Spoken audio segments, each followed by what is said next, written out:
திருவள்ளூர் அருகே ஆவடி பகுதியில் பள்ளி மாணவிக்கு பாலியல் தொல்லை அளித்ததாக சிஆர்பிஎஃப் வீரர் மீது போக்சோ வழக்கு பதிவு செய்யப்பட்டிருக்கிறது. முழு விவரங்களோடு இணைகிறார் நமது செய்தியாளர் கார்த்திக். வணக்கம் கார்த்திக், இத்தொடர்பான முழு விவரங்கள். வணக்கம். ஆவடி அருகே சிஆர்பிஎஃப் காவலர் ஒருவரின் 13 வயது மகள் மத்திய அரசின் கேந்திர வித்யாலயா பள்ளியில 8ஆம் வகுப்பு பயின்று வருகிறாள். இந்த நிலையில கடந்த சில தினங்களுக்கு முன்னர் பள்ளி முடித்து கராத்தே பயிற்சியை நிறைவு செய்துவிட்டு வீட்டிற்கு சென்று கொண்டிருந்த போது சிஆர்பிஎஃப் காவலர் சுரேஷ்குமார் என்பவர் சிறுமியிடம் இருட்டில் பாலியல் சீண்டலில் ஈடுபட்டிருக்காரு. இதனால் அதிர்ச்சி அடைந்த சிறுமி கராத்தே பயிற்சி பெற்று வருவதால பாலியல் சீண்டலில் ஈடுபட்ட சிஆர்பிஎஃப் காவலரை துரத்தி சென்று அடித்து முகத்தில் கீறி அடையாளம் ஏற்படுத்திவிட்டு அவரிடமிருந்து தப்பி சென்று உள்ளார்.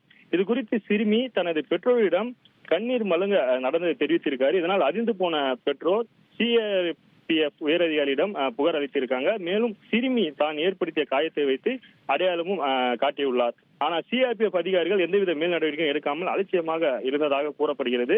இதனால் விரக்தி அடைந்த சிறுமியின் பெற்றோர் ஆவடி அனைத்து மகளிர் காவல் நிலையத்தில் புகார் அளித்தாங்க.